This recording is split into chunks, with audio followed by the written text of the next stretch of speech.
Hello and welcome to the skating lesson. I'm Dave Lees. And I'm Jonathan Byer. Hi, Dave. Hi, Jonathan. A nice collared shirt. You're taking. Oh, please! I like your collared shirt. I'm just like in my basically Sunday jammies. Amazing.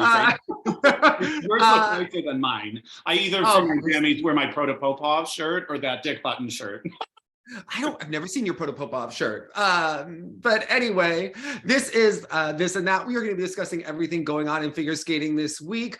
The Synchro Junior Worlds, lots of news on the IOC front. Things are coming to a head. So if you are new here, please subscribe below. Remember to smash that like button. It's also adult skaters with sectionals, lots of friends competing this weekend. So very excited for many of them. So yeah, lots going on in that world. But I wanted to talk about some of the stuff that's going on beneath the surface before we get into it's bubbling. Yeah. It's bubbling. Actually, can we rant about the ISU for 1 second? We haven't ranted about them in a while, right? Better than anybody I know. Yeah. Jonathan, I've really felt like I've had this like feeling over the last weeks when we prepare for this show, this like sense of existential frustration, right? About a sport. And really, this has happened in all sports. And I do think, and it's because of the IOC and it trickles down to the ISU. I have felt that these sports are paralyzed in indecision. And it's almost like they're paralyzed in a trauma that happened last year. But really, and it's been bubbling to a head because they've never decided to deal with Russia adequately or appropriately, right? So any stage, yeah. Russia is banned for the war in Ukraine, which is horrible, right? However, other countries have gone to war. And when we do see those in the comments, that is true, right? Like the US did go into Iraq, like this, like when we're starting to pick and choose what's happening. Yes, and I understand that like there are nuances here and that what Russia is doing is god awful, and that does not minimize that at all. That's not what I'm saying. What I'm saying is that the IOC has never had a strong hand in disciplining Russians for doping. And on one hand, there's always been a theory of they got caught on such a broad scale, but that there are other countries. But if they are the worst actor and there is a no tolerance policy, supposedly, why haven't these organizations done anything? And it almost feels like a political impasse where like Russia is not, no one is calling their bluff, right? Do you remember when Trump was mad at Hillary or something during one of the campaigns? He's like, well, I'm going to say what I know about Bill. And then he never did, right? But it's almost like there's this, like, I'm going to call your bluff, right? As if like, well, if you say us for doping, we're going to tell you who else is, right? And remember, they went after Simone Biles and the Williams sisters for their therapeutic use exemptions and so on and so forth. But I think you can start to see that because they've never banned them for the correct actions, they don't know how to undo it. Right? Like there's no path forward because they honestly don't know. And public opinion is shifting so rapidly in all of these things. It seemed like Thomas Bach was trying to lead everyone to letting Russia back. And there are theories that he's close with Putin or that, these connections exist. And I think we can see in these different organizations that why the political pressures exist as they do and how infiltrated Russia is in different organizations. And now it is coming to a head, right? Because everything is being decided and voted on very soon because it has to be based on rules that were designed years in advance that were never designed for everything to be undone, right, by Russia invading Ukraine. There being no end to this situation. And that these organizations are really in limbo as we go forward, and what is going to happen with the Paris Olympics and next season of skating and different things that are happening. And on top of it, we have seen the ratings dwindle because we haven't had the Russians providing a great deal of drama as they have done at these things.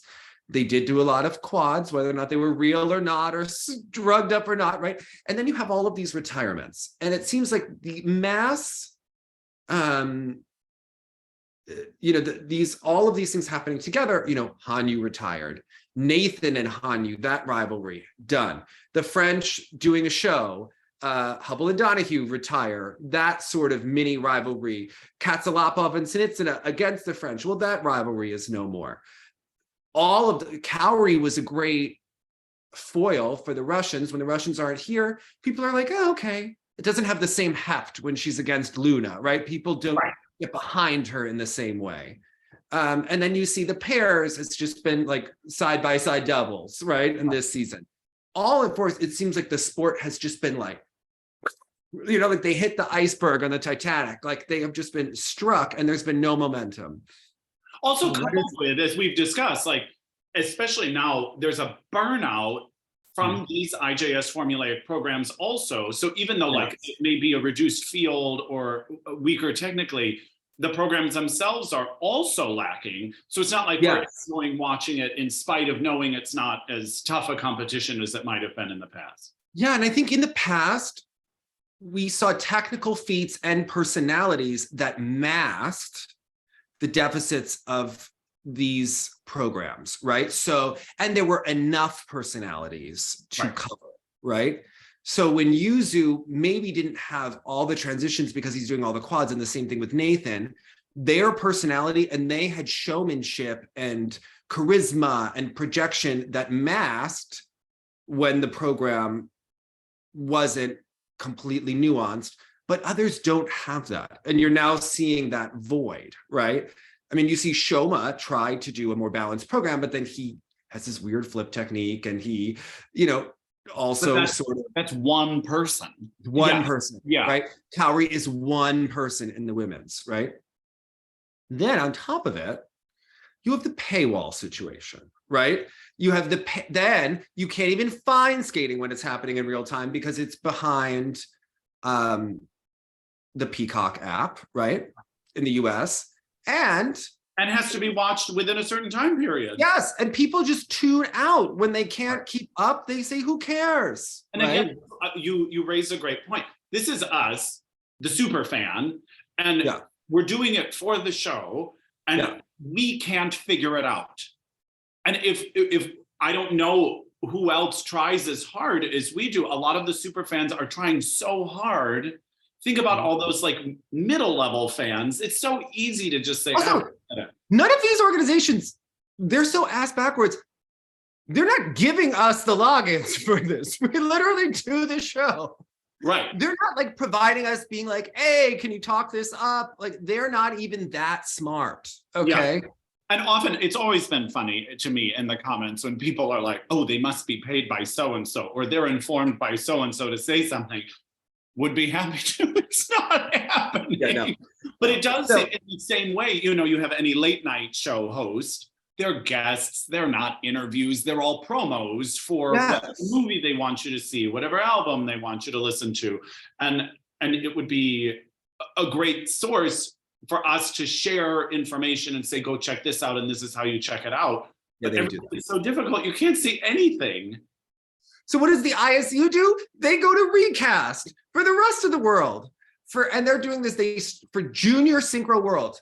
And I have to tell you, someone gave me like this great synchro coach from Boston, Christine, who's been on, she gave me, and it was like, oh, this is a promo and it'll be free. There are all these things with like credits and you'll have 50 and 75. What the hell, right? Like I don't have any time for this, right? It's a full-time job to figure that out. Yeah. They all want your information. And then this 2-factor, 3-factor authentication. Wait a second, recast. Just data mining, yeah. It's data mining, right? They want your email, they want your phone, and it's to authenticate. They want to make sure you didn't give them a fake number, okay? Yeah. So that they can reach you at any point. Right. So it wasn't sending me the code. But finally, like it just worked anyway. It never sent me the code to my phone number, and I tried to log in. It was really dramatic to, you know, I just got positive news about Todd Sand as it came. Thank God. Oh, goodness. Yes. It popped up on the screen. Thank you to Renee Roca, one of the gems of, I've been very worried about Renee. She's good friends with both of them for years and years and years. And people are very worried. So, but it was positive news on the Todd Sand front. Oh, good. And Which they, has been very slow. as a side note, did that, it wasn't a GoFundMe or kick. Not a GoFundMe. And I didn't know what the hashtag meant either, which this was, Jenny, I think, has been dealing with everything. I think she's like the smartest one of all of them, right? Like these people that are, and they have been so shy about asking for help. So everyone has been trying, but they've been trying to keep details close, but it happened at an event, and then they've been it's a serious situation. That's what all you've had to, Todd has been really fighting for his life, for the situation since Calgary. And obviously, I think one of the interesting things, I just want to pause as we talk about this, the recast situation, completely ridiculous. But this situation is, I think people don't understand. People they made this into traveler's insurance when they asked for money. And that was really just because the messaging wasn't clear. The amount of money wasn't clear. It's just tone deaf. It's tone deaf to make that kind of comment. I think people had questions, right? Which I understand, but there are also nuances to this that no one likes. And like, when you're talking about money and salaries and stuff, but I think one thing to remember is that in other countries, coaches are on salary, right? Like in Russia, the coach gets a salary, right? So in this situation, this is a family where, okay, how many days ago was this tragedy, right? Neither one has been working. Right. It's that loss of income. Yeah. In addition to, and then sometimes there are insurance nuances where insurance will reimburse you, but you have to pay out of pocket for, like, you don't really know how your insurance works in this situation until you are there. Yeah. Are there. Yeah. So, and they have kids that are college age. So there's all sorts of stuff coming up that is whatnot. So I will put the link to the GoFundMe in there. These are people who could use help, but I think are reluctant to ask for it. But I think it's going to be a long road. And, that's someone that's not working for a long time. Very rarely, especially in skating, do you see such an outpouring of genuine love for a quality human being. Like yes. People from all over the disciplines and levels and positions and all these sorts of things have commented on how warm he is, what a great upstanding guy he is. And you hate to see this happen to anyone, obviously, but it seems to have really touched a lot of people. They've always just seemed like relatively normal people in a skating world. Yeah. Which I think it's hard to express to people that are, or sometimes people in skating have a hard time seeing themselves, but a little bit more down to earth than the average bear. Yeah. Their son plays baseball. He's not figure skating, right? Like they have a lot of shows under spotlights from age. Yes, right? Yeah. And yeah, I hear you. Yeah, like I think that's a very positive quality. Mm-hmm. They're coaching people the regular way, where not everybody's a winner, right? Like, right. That's actually a good thing, right? If not everyone is. It's not favored coaching. Yeah, it's just teaching. Because I think what you learn about coaching is like there are no secrets, right? So for every champion, a coach will have 20 who aren't. Right. That's normal. Right. And when you start to see more per coach, there still should be those who don't make it. But when you see like the Russian system where it looks like, oh, everything she touches turns to gold, and it's like, yeah, and they're abusing to get what end and what happens. And yeah. Yeah. By the way, I uploaded Over the Limit this week. I started uploading some documentaries that I love. I remember we did, I can't remember if it was Patreon or if we did it on a regular this and that, where we recapped it, like it was 2017 or something like that. And I just remember the first thing out of my mouth was like, I hate you for watch that. It is so upsetting to watch. You have to distance yourself from it. It needs a trigger warning, that documentary. You have to view it as a dark, almost a dark comedy. Like you have to. you have to pretend that these people aren't real to watch it, right? You have to disassociate in order to make it through, because that was. Well, I'll tell you, I uploaded Be Good Johnny Weir and I couldn't watch it. Well, I could barely watch it at the time. I can't imagine what I would think now. Well, it was actually a really good show, well done and crafted, but. Oh, you mean because of your personal situation? Yes, I could not watch it. Yeah. I could not watch. I was like, I can't. Yeah. Because like there are hints where you know like what some of those tactics really are that you're not even seeing on the camera, right? Where you're like, okay. Yeah. Oh, she's doing the thing. Yeah. Yeah. Yeah. Mm-hmm. I also think it's weird in sports with all these documentaries in general when they twist. At the end of the day, it's just skating, right? And you want to do well because you want to skate well. But they turn it into your character as the human being about whether or not, and those things have nothing to do with each other, but they attach your self-worth to the result as a trauma, right? Like as this thing that you have to prove. And it actually like makes it harder, but it makes you like, I will do it, you know? And you see with Margarita Mamum, she's like, do this for your dying father. And you're like, this is like nothing to do with each other, but you're attaching it, right? And yeah. And does that really motivate in the right way? I don't. You're traumatizing results, right? At the end of the day.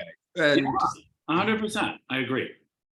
And what's interesting is because Irina Viner, as we talked about, I think in a previous show, was she suspended or was she suspended this week? I don't know if so she wound up being, that's why I uploaded it. Okay. I was like, well, I wonder if it will upload because it's gotten blocked before. And I was like, this is something that needs to be seen, right? Yes. She was suspended for her remarks after the thing. Now, there's always, Irina's rhythmic gymnasts have always won, right? They always won every Olympics. They always won. And this girl, Dina Averna, and her twin, who was always second to her, imagine the trauma she has. Mm-hmm. And it's like, was she always second best, or was she told second best enough to where she started believing it, to where she started performing less, to where we all started believing she was second? Like, what created that? And like, is she gonna be okay for life? Because she wanted fourth, okay? Mm-hmm. Everyone's crying that her sister's robbed. No one cares if she was fourth instead of third. And how, like, how did you feel? I mean, again, as not a rhythmic gymnastics person, how did you feel about the result in Tokyo? I'm not a complete rhythmic gymnastics person. I've always wanted to know more. It's a hard sport to learn, right? Okay. And like, how real is it? I think it's slightly less legitimate than ice dance. So, okay. So like, yes, there is reality and there is politics. I thought, wait a second. Did Irina not fix the panel?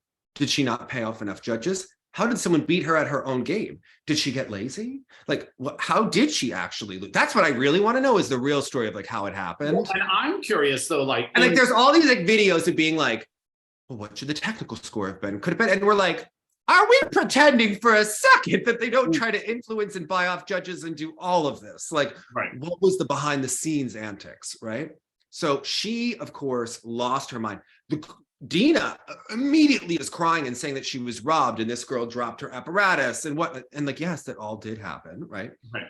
We're like, how did she lose? Like, what? Okay, so that was my question. Is there a legitimate question, perhaps, and how? Perhaps, but everyone is kind of like, and she was sloppy, and you're like, wait a second, like, what did happen? Did everyone just get so sick of Russia and Irina that somehow they all banded together? Like, what is the real story that no one is talking about? Yeah. Like, what Carlo Fassi shenanigans were going on here? Listen, Carlo offered to get Linda the gold medal, if you read those articles. Okay, he offered, Jonathan, okay. And Linda, cover your ears. I think the gold there belonged to Denise. Just saying, yeah. I think that if Linda went to Carlo, she would be Olympic champion. And maybe not Robin Cousins, who knows? And maybe not feel like she has any integrity as a human being, but she would feel like she has the Olympic title. Yeah.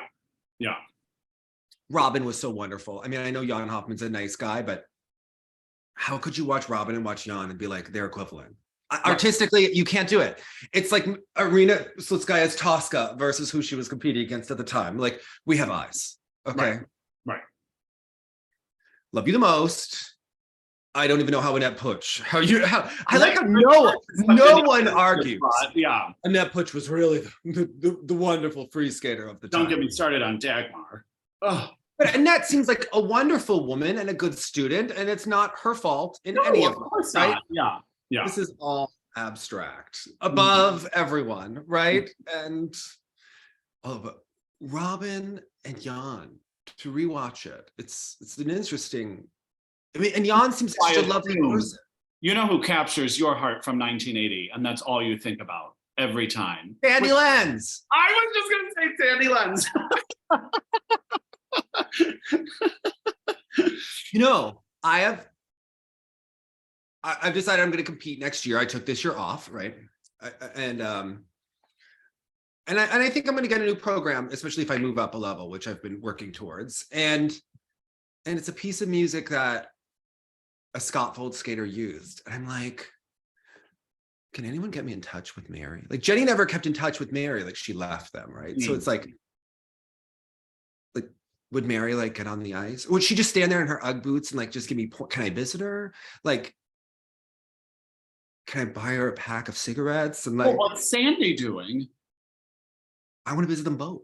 Yeah, okay. Fine. Room for both. Yeah. Like screw Sandra. Okay. That's funny. Although she will have to approve of the piece of music, but Queen JoJo actually liked it. I sent it to her a while back and she liked it. So okay. Are you sharing what it is yet, or you're keeping it under wraps? Under wraps, Jonathan, but we'll talk offline. It's like an idea, and like because I had another idea a couple weeks ago, but I'm like, no, I like this better. You know. Okay. I try to do things that force me to be different than well, first of all, I have ADHD, hello, right? So I have to focus really hard on the ice, which leads me to not be as smiling, even though I'm enjoying what I'm doing. Concentration face, kind of. Concentration face, right? So I look very serious, even though I'm enjoying what I'm doing. So I'm trying to make things to smile. So when I do my program, my coach, like, before he even talks about the axle, sometimes he'll be like, and you smiled. It was very nice, right? So yeah. But it doesn't change the whole like body when like that engagement. It does change the body when you smile. There's a lightness to it, yeah. It changes your timing and it actually makes your body looser, which changes the timing of the footwork. So.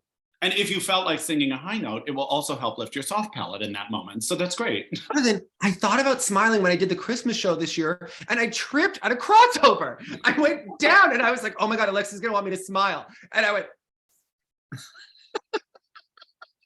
which just means that I need to practice it more often and it needs to be less of a surprise. But anyway.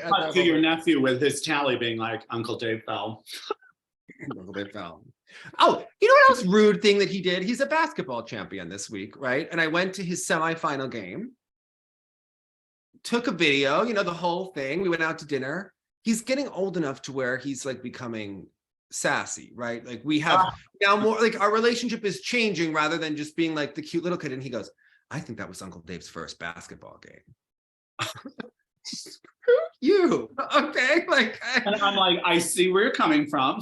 It's a valid speculative thought. Yeah. This is pretty like they're becoming real humans with their own thoughts. That's the part I'm looking forward to. Right now, my nieces are still in that young age where I'm like, I don't know how to talk to you. So I just talk to them like they're grown ass adults. But then my sister said that he crossed like a big road by himself, but they watched him and I was like, wait, you let him do what? Like he's allowed to do what? Like I'm now very protective. Like, oh, okay. No. Okay. Like, okay. Amazing.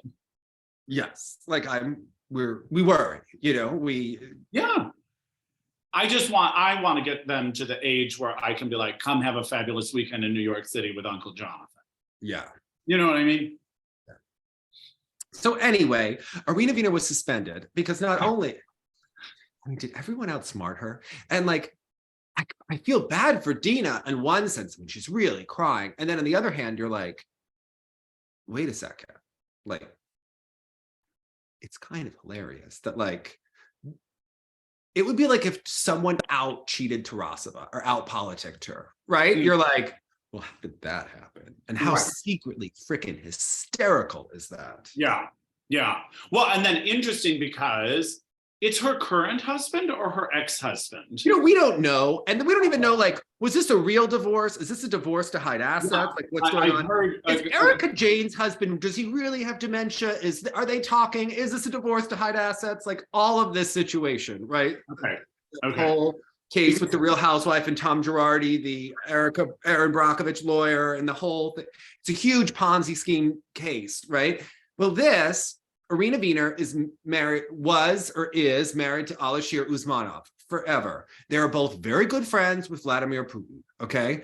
Vladimir Putin's mistress, Alina Kabaeva, there are enough articles that we could just say, yes, they had multiple kids together. This has been written about over the last year. It's been known forever.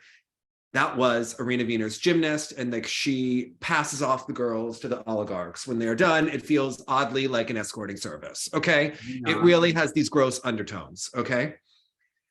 Anyway, I digress. Because this is all very real with this rhythmic gymnastics world, and like how tied in the sports are with the oligarchs. So Alishir Usmanov is one of the richest men. He used to run Gazprom. He runs other large companies, mining, gas, etc. in Russia. Gazprom sponsored Eteri. Remember when they had the big G? Like, yep. Okay. So we're seeing like how the ties, some of these as the blade turns, right? Alishir Usmanov is the guy that had the gigantic yacht impounded. And then there was a second yacht that was also impounded that he somehow stole from the yacht yard, and they put like a decoy yacht in the process, which like mind-blowing with like the kinds of wealth. Development episode or something, yeah. And the yacht was called the Irina Vu. We never got the divorce announcement. Like, who gets the yacht, right? Did they have a prenup? Like, I mean... Did he leave her the decoy? Yeah, okay. Yeah, right? Like, what... Hello, like what I didn't realize is that he was involved with the fencing federation. Yes, because remember I said that each of the oligarchs has a pet international organization, one either within Russia or one like they're either the head of like the Russian fencing federation or they're in charge of like one of the international bodies. Okay. So he is a de facto president of this governing body. He's also sanctioned by multiple governments, the US, Great Britain, all of them, right? Like he has multiple sanctions.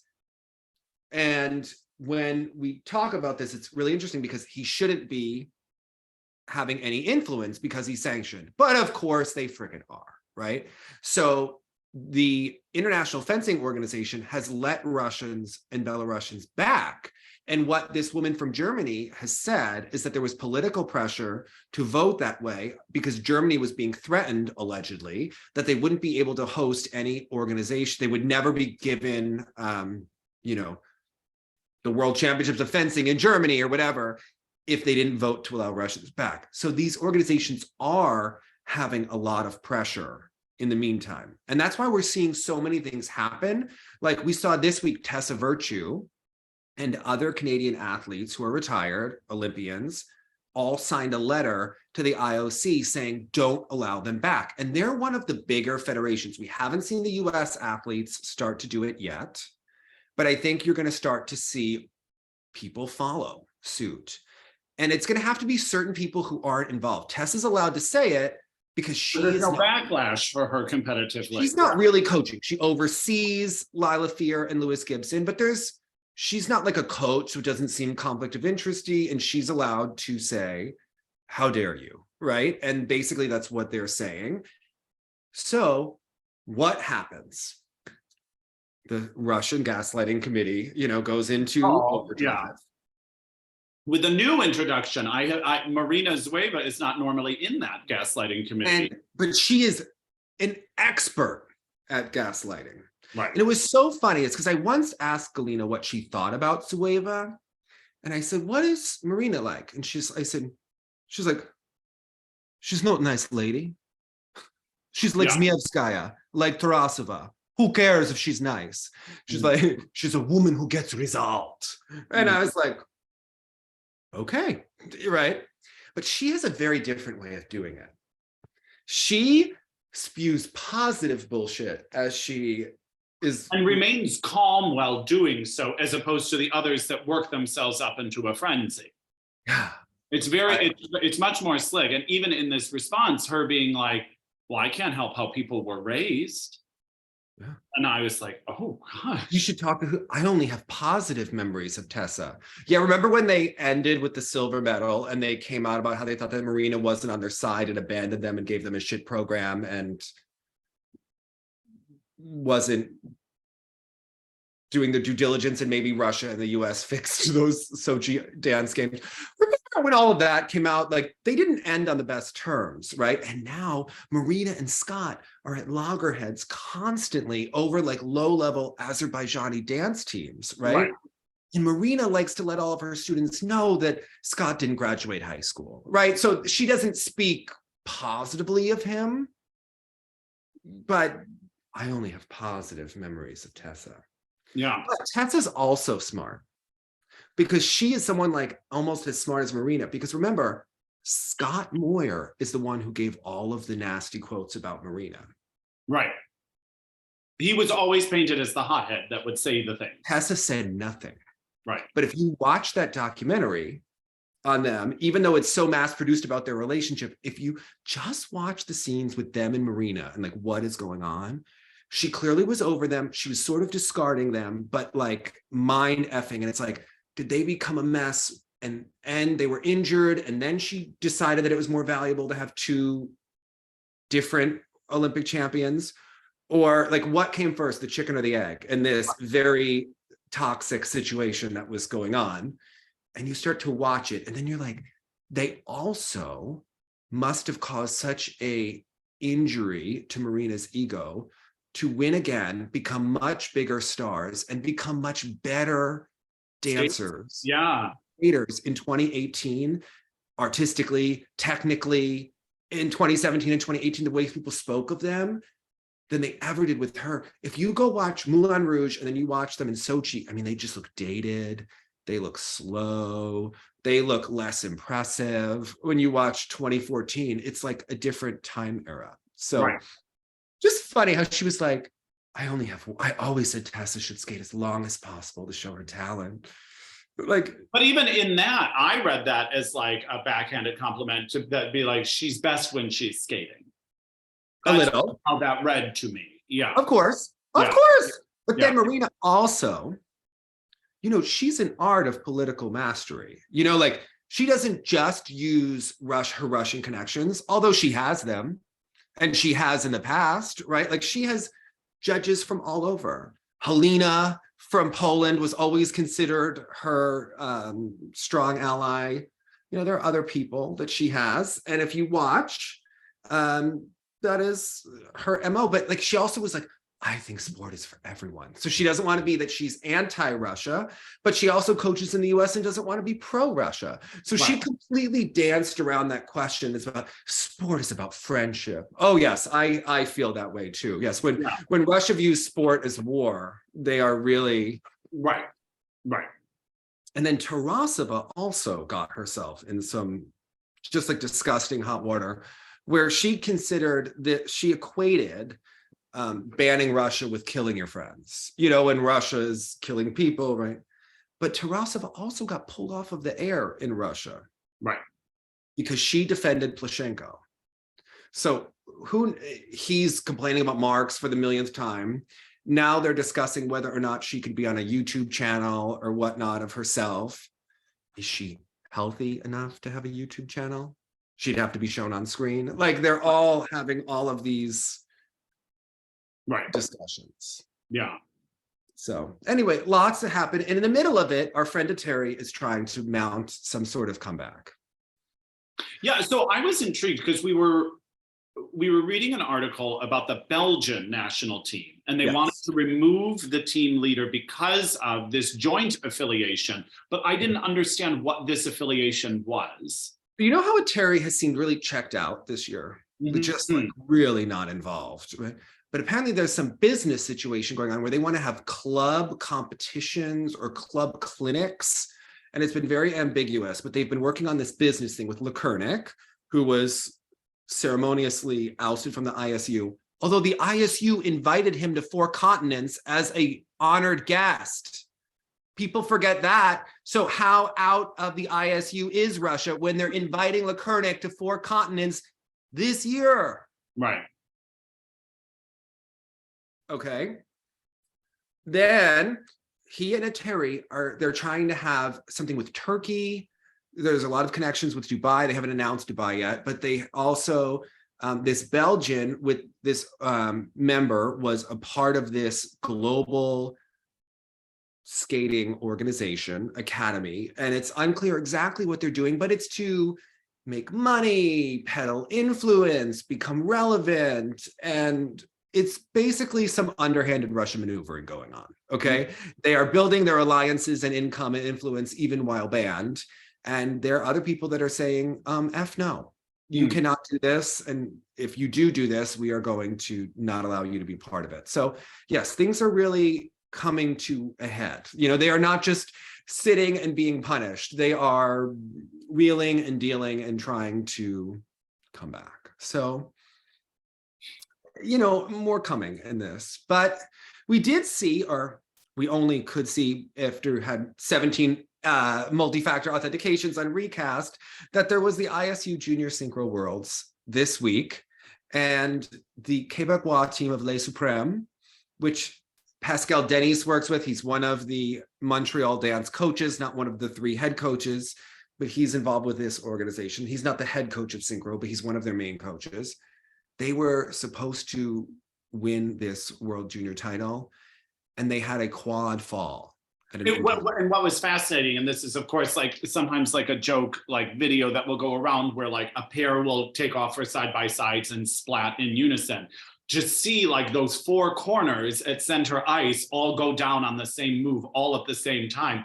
At first I had to say, wait, did they like I had to rewind it because I was like, did they just do like some like dramatic down thing in synchronization? And I was like, no, they all just fell at the same time. And you hear the gasp in the arena is immense. Yeah. You could hear Dick Button go, there goes this championship. Yes, yes.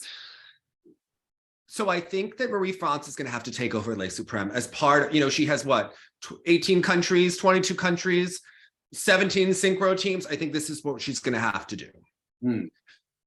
This group, they're going to have Stephanie, the mental coach, be doing group sessions with Les Suprêmes Junior. They're going to have to add it to their whole marketing scheme, right? They need to take charge because they actually won the Worlds in senior. Yeah, that's what I thought. Yeah. 2021. Now the juniors were going to win, and this did not happen. They're going to have to be having like group sessions. I think Marie-France is going to have to like visit and scare everyone into inspire them into skating well with her fabulous energy, right? And yeah, this was a big loss. But the Canadians, what I thought was impressive is that they would have had 2 teams on the podium. Nexus was skating, and they were so the way we view Toronto skaters, like they have the nice knee bend, they have those Canadian skating skills. They were dressed in these red dresses reminiscent of Tessa Virtue and Moulin Rouge, and they were skating to Chasing Cars, which is very Roman Sadovsky, right? And who's been helping them this year, but your girl, Kirsten Moore Towers. And I was like, this is the quintessential Canadian team. They were very nice. Yeah, okay. You can see that they had this cool element where they had 2 skaters do axles, but in different directions, like Christy and Rudy, and they went like towards the opposite end of the rink. One did do a bell jump like I did last year at sectionals. I'm just saying, I noticed it. It is not an element, so they don't get like carrots on it, but one of those axles was not completed. But the Finnish team here had such a cool program that was well executed, although they also some of the thing I'm not always as drawn to synchro as others seem to be. And part of it is with the amount of people, I think there's something very cool about the idea. There are so many people that sometimes it visually becomes cluttered, and they've got flowy dresses. So like everyone's almost in sync, so sometimes the pictures get a little muddy to me, but what I really liked about the Finnish opening was how cohesive the look was. I understood like the full picture within the group, and they were doing some cool things that matched in pattern, as opposed to what sometimes looks to me like just chaos. Yes. Yeah. It was impressive, right? And I thought it was nice. And they also did this cool thing where like half of them did Lutzes at one point, but then they went into scratch spins, but they did illusion, difficult entries, and that's where they're not in unison. And with the skirts, it's like kind of like a big old mess. But for me, I think people watching, like as an outside viewer in many ways, what I'm looking for is that crisp synchronization. Yes. And as we know, with like certain side-by-side pair spins, even with two people, some of those more advanced positions, it's just impossible and it becomes too messy. I think, but what they need to add to synchro, I think, are some instruments, right? If there could be like a skating marching band, could that be an added feature? Because they're now doing Lutzes. Sousaphone, yeah. Yes, there is that element to it, right? Yeah, it has a color guard quality at times. I would like to see some girls doing the flute and the twizzles with the arms aloft. It could be, a difficult, a continuous movement of the arms. They could be playing the scales as we're twizzling. I think that this is where the sport is going. Okay, this is... But I like your idea about I Am or something like that taking over, because I think they would inevitably sort of clean up the aesthetic a little bit. I don't know what limitations they are under in their scoring system, but I think there's something there. It's just right now, it just consistently looks a bit chaotic to me. Although it has taken a lot of steps forward in the last couple of years, but with COVID and everything, it's been jumbled. But you can tell groups, yeah. It is growing. So especially in the Canadians and the Finnish, and usually the Russians used to be quite dominant in synchro, but they obviously are not a part of this. So it's been... And the fans, when they love it, they love it. Yeah. Yes. Yeah. There's sort of an adult skating fanaticism that you also see in the world of synchro. Yeah. Rude and true. Okay.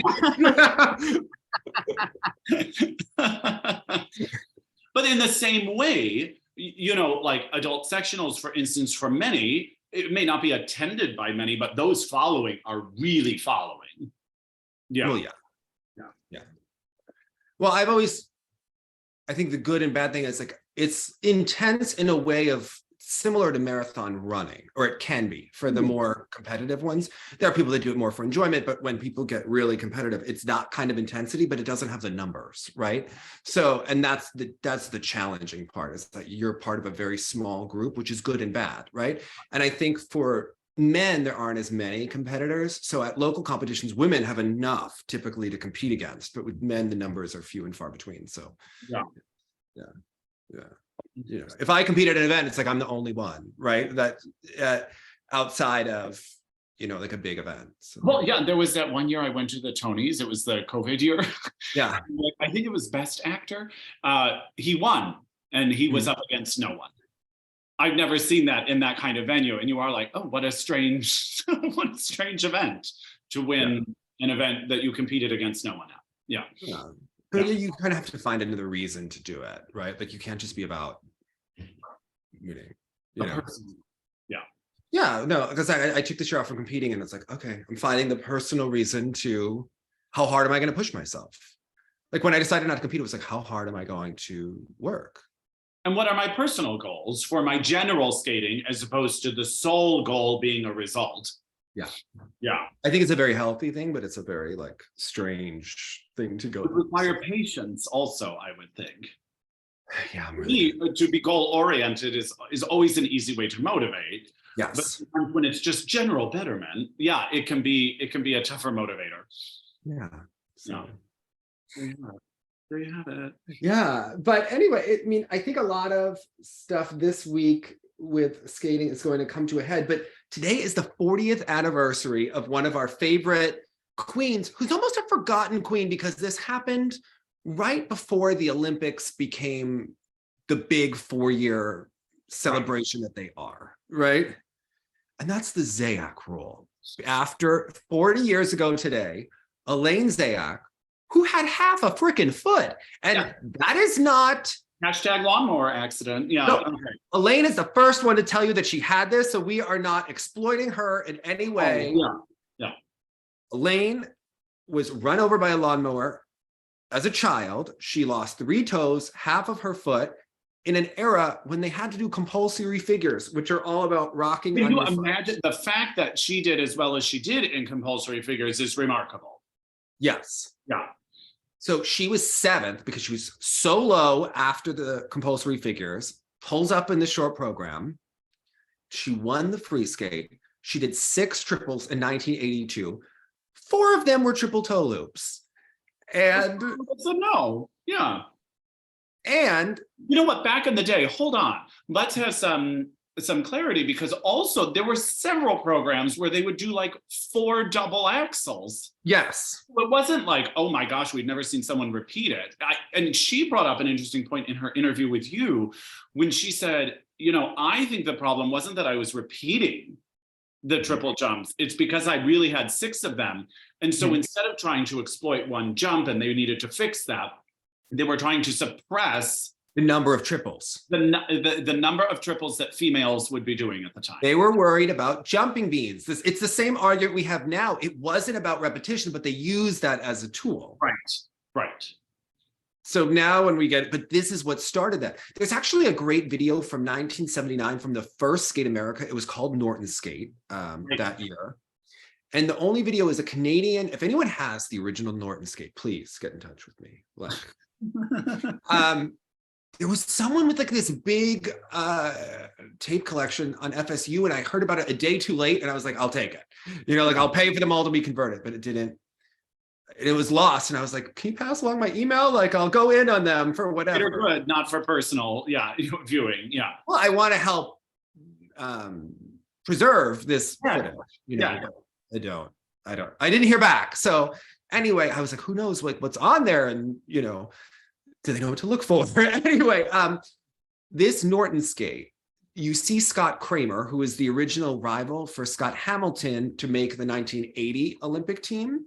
And there's a video of him doing this. He does 3 triple toes, like a triple toe, cross behind triple toe. But it was super exciting, even though it's the same jump 3 times in a row, a super cool moment. So, but I love the video of Evie and I made a short version of it from the A&E biography, which got pulled down from YouTube, but it's a fabulous look at like skating queens throughout history. And the people were really on, like Sandra and Urena Ribbons, and they had Mary and Evie and everyone talking about it.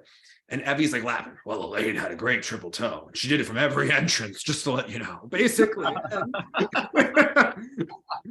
So, but also, you know, one of my favorite Elaine moments is actually 94. Yes. Because that was such like a wonderful story. And then she still laughs because she's like, we never got pewter medals in my day. She's like, I was taking off my skates and they're like, Elaine, you got to go to the podium. And she's like, oh, no, I was 4th. And they're like, yeah, you get a medal now. And she's like, well, that's weird. Also, in 84 at the Olympics, she had a rough nationals in. And Elaine is one of those like really honest people who doesn't have a filter, right? Like she's not Tessa Virtue where she knows how to. Not playing the game. She's just Sharon. Yeah. She's sort of, but like they were asking her, like they were trying to ask her if she was robbed, right? Like Elaine. And she was like, well, I think they think it's Rosalind's turn, right? And she's trying to say, I mean, she was right. Yeah. But one of the things is she was kind of like an Allie Raisman competitor, where we forget, like Elaine has 3 world medals from 81, 82, and 84. She always delivered at Worlds. There were maybe people that were more classically beautiful, but she frickin' delivered against all odds every time and wound up on the podium. So and had some real fight behind the scenes. You know, she talked about the abuse of coaching. And remember, there was the comment that the father made after the Olympics when he's like, some world champion you turned out to be. Like all those like horrible things. And to think that she is still this joyous person that has a positive relationship with the sport blows my mind. And our friend Mark Donnellan lived down the street from her. They always brought up that she was Paramus. Like they were calling her Jersey trash every time. They were suddenly letting you know the pride of Paramus. They never say where people are from as much as Elaine Zayak being from Paramus. Yeah, I don't know where Roslyn is from. No. Yeah, but we all knew where Elaine was from. All those malls in Jersey. Yes. But what they never say in the Zayak rule, which always I have to remind myself, is it is not that you can repeat any jump as long as in combo. What they always forget to mention is you can only repeat 2 jumps. Yes. Which again, I understand the rationale. Now they have the rule about the repetition of the quads and too complicated, but yeah. You know what, Elaine, you're a true queen and that's why we love you. You know, I just love her quote. I was always the champion. I was always the champion. And there was something she said where she's like, well, whenever I skated clean, I won. So if you gave 2 clean performances between the 2, she's like, I was always the winner. I'm misquoting it, but there's some quote about Roslyn that's pretty epic. Look up the Sports Illustrated. It's horrifying. How it's called "Thinner is the Winner" was the name of the 1983 article about. Oh, yikes. Yikes. Yikes. Elaine maybe outskated Roslyn in Sarajevo. And you know I love frickin' Roslyn. Of course. It's not to take away from her also beautiful skating, but like. And you know my I have one Ros number that we saw on TV 1,000,001 times. Let me guess, it was maybe blue and black with an Empire waist, because that was like the go-to of that era. Beautiful Goodbye by Amanda Marshall. Yes. Okay. Okay. So funny. I mean, as a kid, I was like, why are we seeing this number for the umpteenth? Fabulous. Okay. Yeah. Always elegant, tan skates. Grace Kelly of the Ice, as Dick Button would say. Okay. That's right. Hold it, it should look sexy, everyone. Bye now.